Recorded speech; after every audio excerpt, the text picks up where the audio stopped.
Hey, we're back. I'm your host, BKP. Good morning from the office, North Georgia's only live online morning show. Now, we are talking about the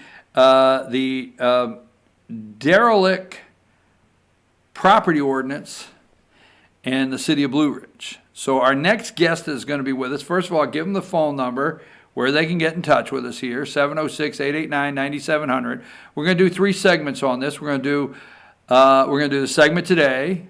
We're going to do a segment later next week called Your Opinion. We're going to wait for Your Opinion. It's going to be third, okay? And then the citizens. And then next week we're going to offer other city council members to come on and discuss this. So we're going to leave it like that. So we're going to have 3 segments. Today's segment, citizen that spoke up in public meeting, Michael Eaton, okay? City council member Kenneth Gaddis. And then we're going to have the segment with the mayor and another city council member if they choose to come on. And then we're going to have Your Opinion, okay? So that's what we're going to do here, 3, because I think every city in America should pay attention to this 36-page document. Now, if you listen very close, this is one of the, I have to say, there's no other words but the lie. Lies get told so often, okay? I understand that this city attorney is a good attorney. I don't want to say I know the guy, but I know his work. Good attorney. The individual is not trying to steer the city wrong. I understand. I get it. But it's the mayor and the council that instruct or ask for documents. They only produce. So as I told you earlier, if you ever look at legislation down in Atlanta, they write these 9, 10-page pieces of legislation. And by the time it goes through all of the markup, okay, you'll see a piece of legislation with lines scratching out, sentence scratched out, because they take them out. So it's not uncommon for somebody to write a big document and you start working it back. So Blue Ridge City Council Tuesday night, the derelict, what I call the Derelict Property Ordinance, went for a second reading. And it was met by a room full of concerned citizens, all right? Room full of concerned citizens. And I'm waiting for our second caller right now. I'm waiting for our second caller. Let me double check when I told this individual. And it's right now. So maybe this individual just got just a hair sidetracked. Actually working for a living. So we're waiting for City Council member Kenneth Gaddis to call. And at that being said, we're talking about the Derelict Property 36-page document from the city of Blue Ridge. Okay? I'm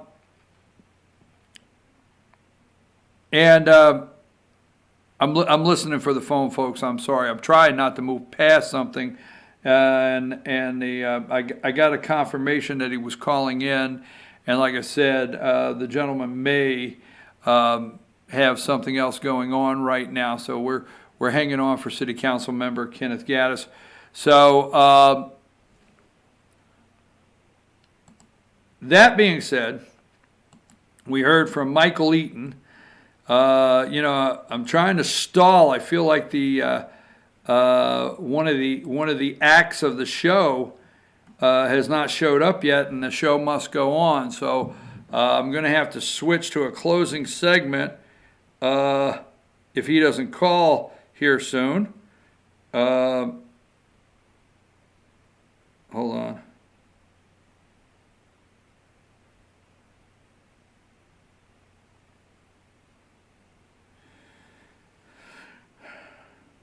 All right.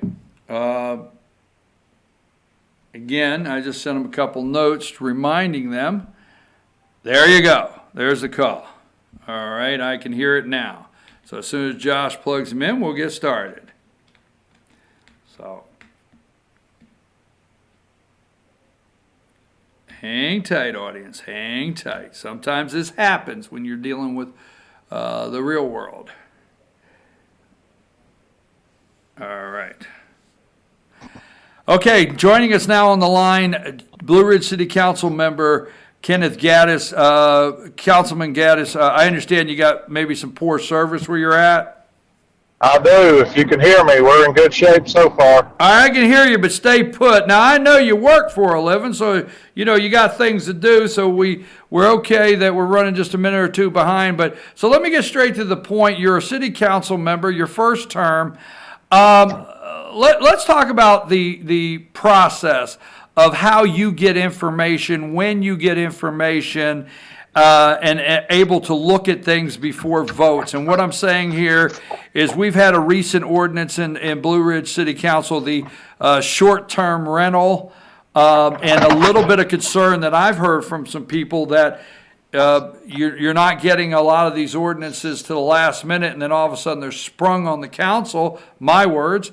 Now, the other night, the same thing with this derelict property ordinance. When did you get the rough draft of that ordinance?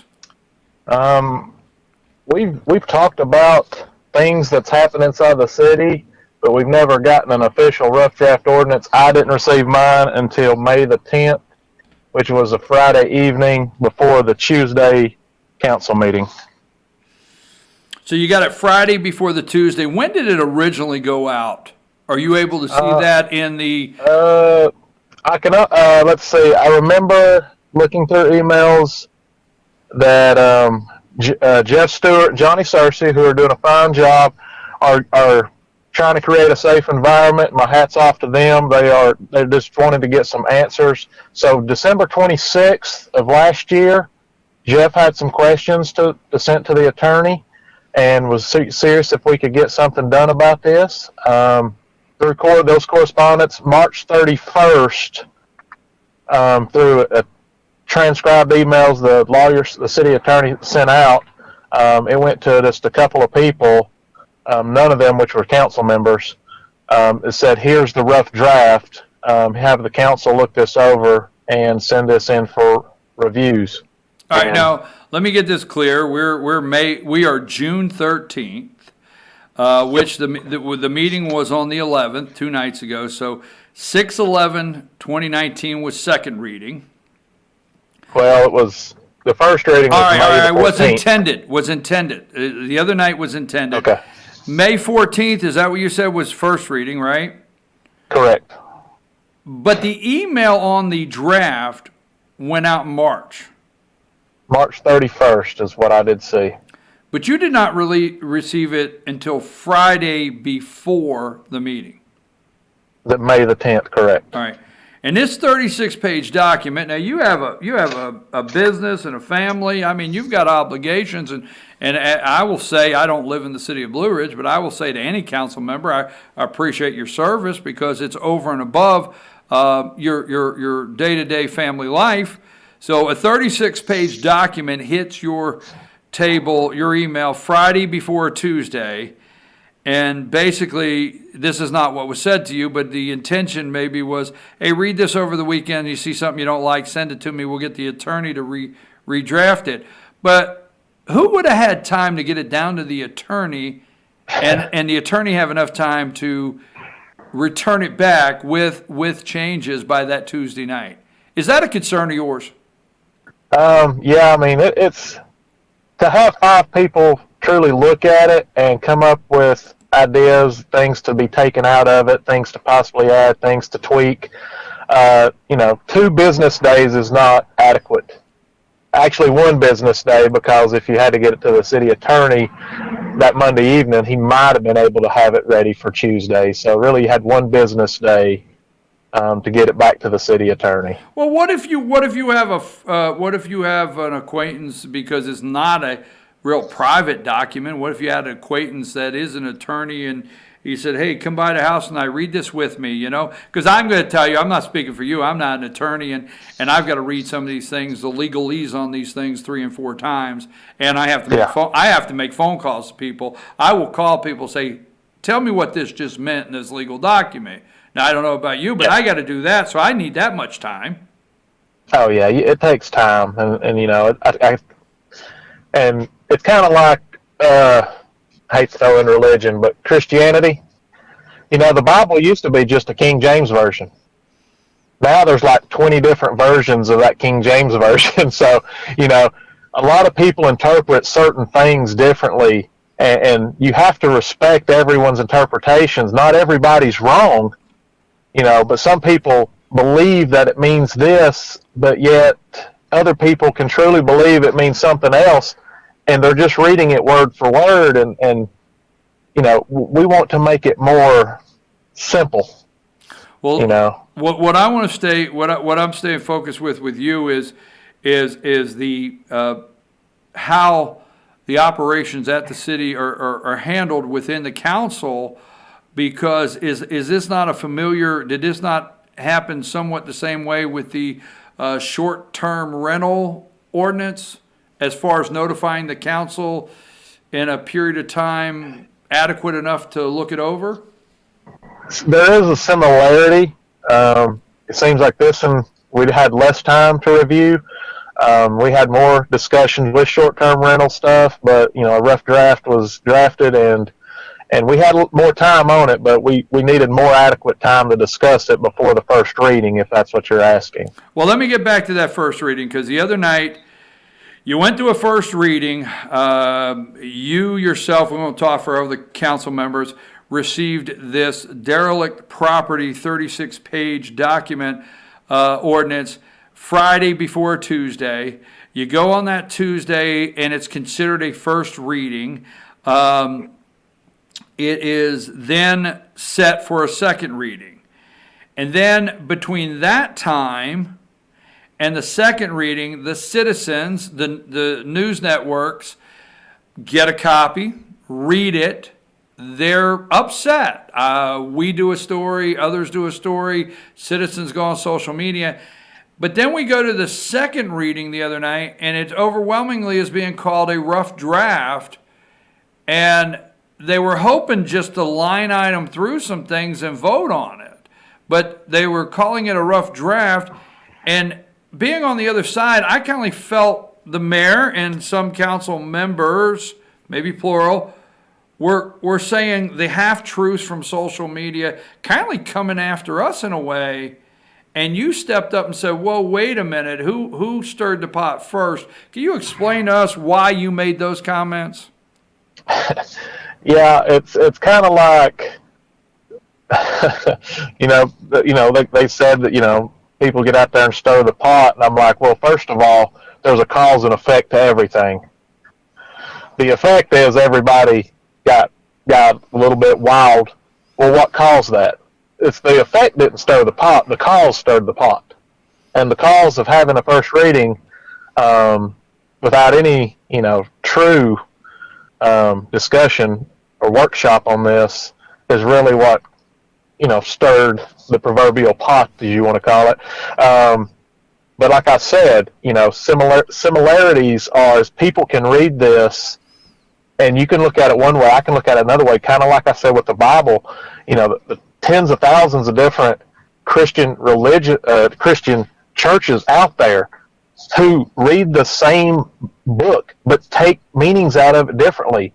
And what this is the same principle applies here. Is they're taking this ordinance, and you can apply it differently to certain circumstances. Now, Chief Searcy and Jeff Stewart did an amazing job of getting this stuff, concerns of abandoned buildings. This is what it's all about. Structures that are falling in and can harm people. Officers has to go in there because possibly, somebody's in there illegally, and we don't want the officer falling through the floor, breaking his leg, or even worse. So this is what the origination is derivative of. I think it's kind of overkill. I wish we could go back and cut it back to just the abandoned properties, to say, because if you look at this looks like it could be, against people who actually live in homes. Well, Council Member Gaddis, two things. Number one, Chief Searcy was walking the tightrope a little bit the other night, and I say that this way: is yes, he admits he was involved in crafting some bullet points, or what I would call in the letter, but some bullet points of concerns in the city that we would like to see get addressed through an ordinance. And he admits that, but he said, and I don't want to quote, he said, but there were some things even in this document that, concerned me. And I'll leave it at that, but I think you remember him saying that. Much like Yes. yourself, I think, I'm not going to question your intentions. I'm not going to. Whatever you tell me, I'm going to take you. I'm not going to question the mayor's intentions. I'm not going to question Councilwoman Rhonda Thomas's intentions. If that's what you tell me, fine. But there's always the unintended consequences, not what you intended, and they are in the document. Okay, the unintended consequences. So if you, as a council member, are telling me that yes, you feel we should have a strong, or the city should have a strong condemnation, ordinance where abandoned properties, you tear them down yourself, repair them, or we're going to have to for safety reasons. You don't want kids going out there, and I've seen this happen in Fannin County. You don't want a porch falling off. You don't want kids finding that as a place to party on Saturday night, and a rotten floorboard falls through and they're dead. And I agree with that, and that's my comment. But I understand that. But I think my opinion is this goes a little further than that, with the possibility of things they could do that they keep saying that wasn't their intention. Are there areas in this that concern you in this document? Yes. A lot of the points, there are some good points in this, and I take it that there are some great points in this to help, to create safety throughout the city with the abandoned properties. But like I said, it's the unintended of possibly you could target people that actually live in their homes. And even though it's not what it's intended for, you could read it that way. And like I said, you have to read this two different ways and see if we can, I'd really like to see if we can make it more clear to kind of take that out of there. I know the mayor said she plans on doing a second reading, next meeting, which, if, we can all agree on something, I mean, that's fine. If not, I mean, I don't know how I'm going to vote on this. I'm not a fan of it the way it is right now. So if you're going to rush me into a vote, then I guess I already know what my vote will be. All right, so between now and then, do you intend, I have two more questions before we go, do you intend to try to communicate with the attorney on the unintended consequence side of this document that you feel that maybe can be adjusted to be, a working document you could support? Do you plan to have some communication with the attorney with your concerns? I'll communicate with the council first, and then if I can get multiple people to agree on the subject form, then we'll take it to the attorney. I don't like just contacting the attorney willy-nilly with taxpayer dollars. I like to kind of have somebody that has the same, thought process. Maybe I'm overlooking something. I'm not saying I'm perfect. I'm saying I'm just looking at this through my eyes and try to be more transparent for the citizens. But yeah, I'm going to communicate. We communicate through email since we can't get together in a group, and we try to see if we can kind of hash this thing out and see if maybe there are some changes they're willing to have. Well, I know the council. I know some council members. I mean, the mayor and the council members. We want what's best for the city. And sometimes the unintended consequences we may fall short of, but the council believes of the goodness in people. Well, I heard the other night. I heard the mayor and I heard other council members. This is not what this document's intended to do. We never intended that. We don't intend for it to go into people's homes. I'm not going to question that. That's what I was getting at. I'm not questioning that. I'm not going to do that. Their intentions, I'm not going to, call into question. It's the unintended consequences that you keep saying you don't intend, but the document does allow for, whether you want to accept it or not. One more thing. There's two little things, and I want to tell you, I want to say I wasn't trying to put the short-term rental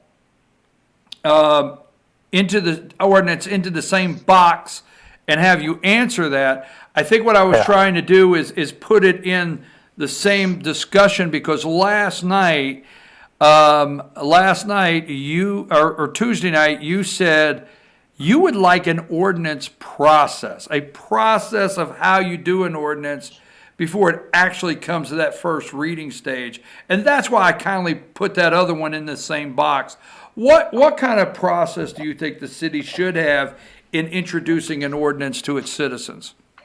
Well, since Tuesday, with working and family, I've had some time, take about an hour of my day to kind of document stuff. And what I've drawn up so far, rough draft, which will go to the council first, is I want to see the concerns of the citizens and the concerns of the employees to come to the council with what their concerns are. And at that point, the council and the mayor can come together and say, hey, something needs to be done with this. This is serious.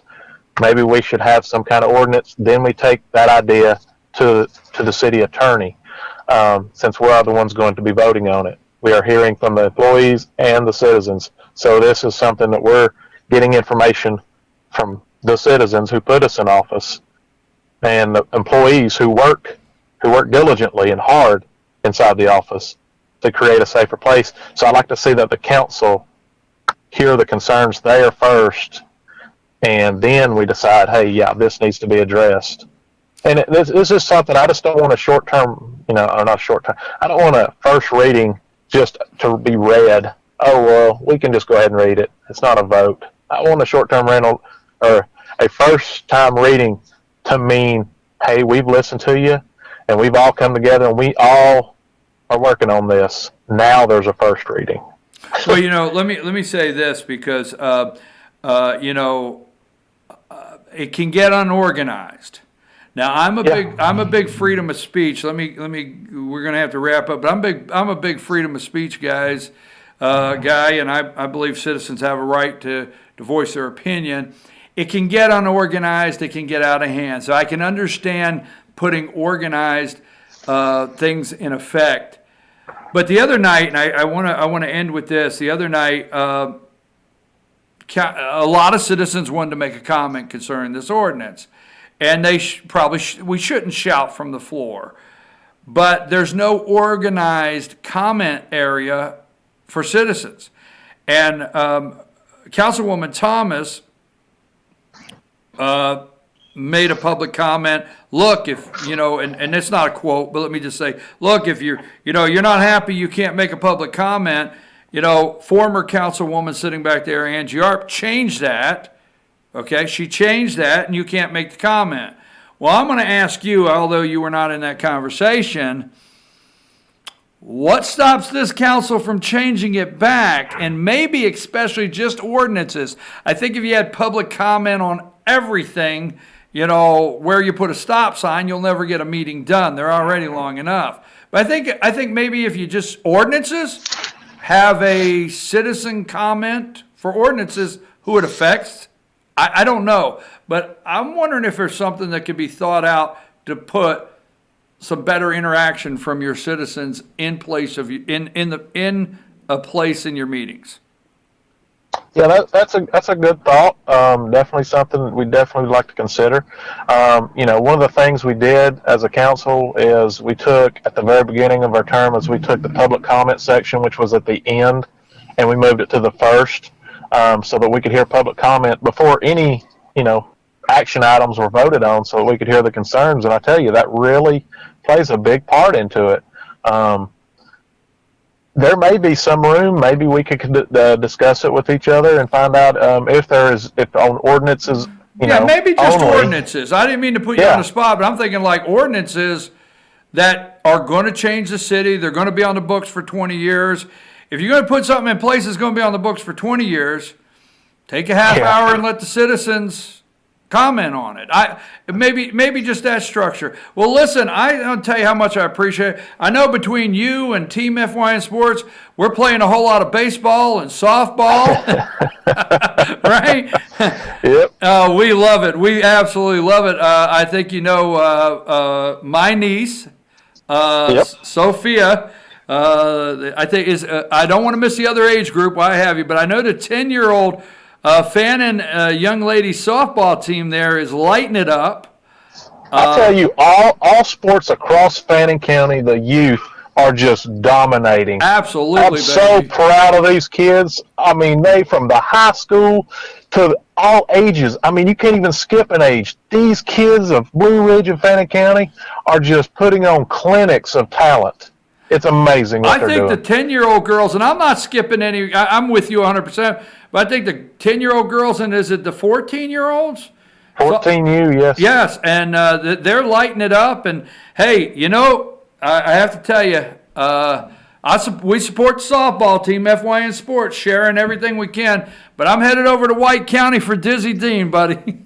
I hear you, buddy. I'm on my way to White County as soon as you and I get off the phone. I can't thank you enough, and I appreciate you always coming on and just sharing where you stand on these things as a city council member. You have a wonderful day. I know you got a busy day ahead, and I appreciate you.